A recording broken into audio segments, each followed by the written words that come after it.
so new this morning, the Navajo Nation is ordering all people on the reservation to now wear masks anytime they're out in public. And this comes as new numbers show that there are more than 1,100 cases on the nation right now. Navajo Nation's presidents say that all residents should either buy a mask to comply with the order.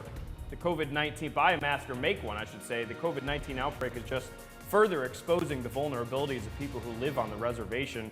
In pre-pandemic days, many faced those challenges accessing healthcare and running water even. Now the crisis is threatening their culture. Our elders, who are our first language speakers, they carry a lot of the knowledge and the ceremonies that we, the young people, are still learning. Our cultures are in jeopardy right now if we lose our elders.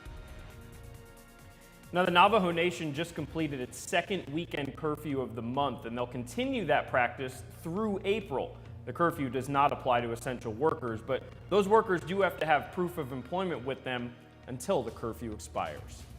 And you know what? The Navajo Nation is not the only area being hit hard by COVID-19. Maricopa County feeling the brunt of the virus with more than 2,500 confirmed cases. Cases in this one county make up nearly half of the more than 4,900 confirmed cases in our state. It's not all bad, though. New reports from the Maricopa County Department of Health show measures to stop the spread are actually working.